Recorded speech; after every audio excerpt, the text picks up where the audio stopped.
And I'll show you a little bit why as you walk closer here with me. Part of the roof here has been completely ripped apart. Now this is just a small part of what the community here is having to deal with. Now this is on top of a measure the school is already taking before letting anyone through these doors. Can I help you? And I want to show you kind of why. If you look over here on the road, on Elements Road, it's not a lot of snow on top of the road here, but it looks pretty much like an ice skating rink. It was right here in Randolph County near Randleman where they caught the two. And I want to show you a picture here of Deputy Jimmy Barnes holding Emma Grace here. You can see the smile he has on his face, happy to know that he was able to catch her okay. When I arrived on scene, I immediately noticed officers looking over the edge of the bridge. And I want to get you a closer look here, so I'm going to move out of the way.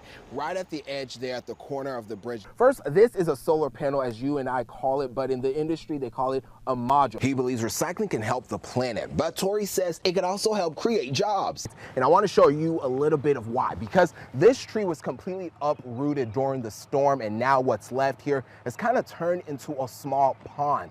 For the last few days, Linda Everett says she hasn't left her home out of fear. I just want this stuff to stop. I want people to quit accusing me. Police say the 36-year-old went to New Hanover Regional Medical Center in Wilmington with plans to steal a baby. I'm not a kidnapper. I would not ever, ever, I don't know how much I could say this to you, take someone else's child.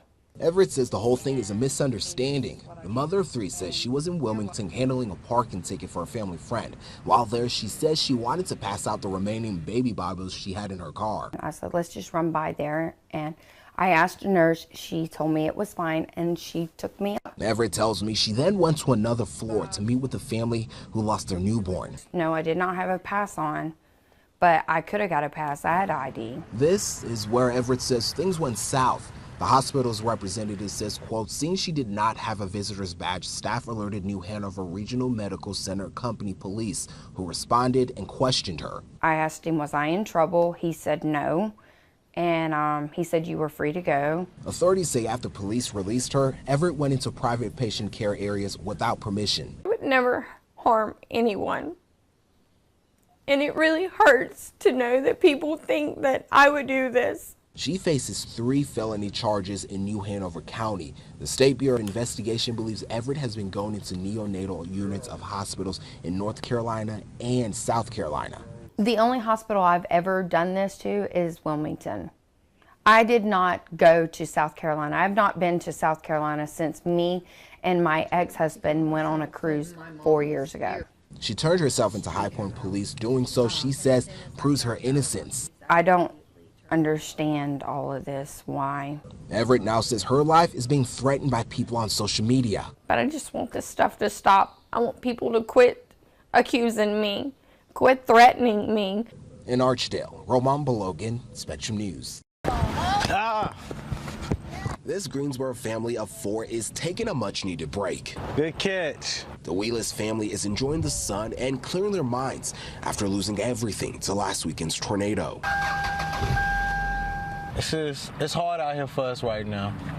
It really is. Wheelers and his kids were staying with his mom before the tornado ripped her roof off. His first thought afterwards was to stay with his uncle, who lived on Bessemer. Ever since I could remember, that's been my uncle's house. Now it's gone. Now the family of 4 is living in his 1997 Toyota Camry. Terrible. Uncomfortable. Very uncomfortable. Like other families hit by the EF2 tornado, they need help. That's why they came to the city's Disaster Resource Center.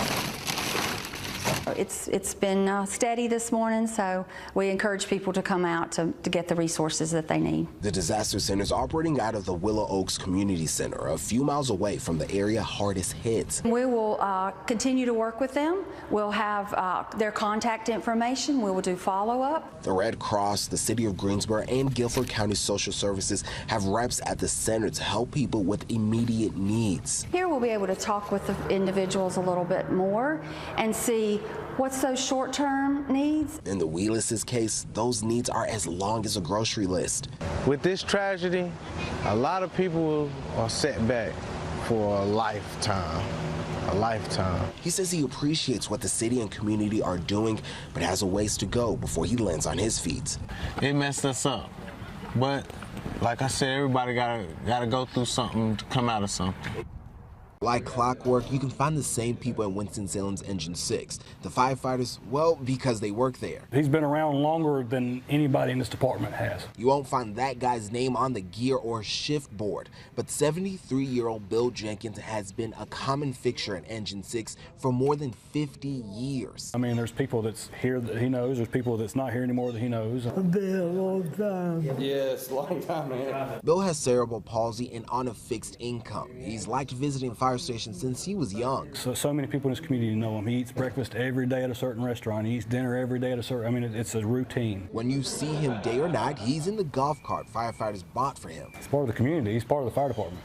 He's not an employee. He doesn't work here, but he's part of the fire department. Over the years, as the wheels may have fallen off, we've got it back limping. They've been able to put a Band-Aid on it, but now they want a permanent fix. It's working right now, but it's not going to be long before it just completely goes. So the station has set up a GoFundMe page to get Bill a new cart. It's separate from the city or from the fire department. They're doing whatever they can to help their own. We treat him just like one of us. While other faces in the department have changed over the years, his hasn't. When you gonna retire?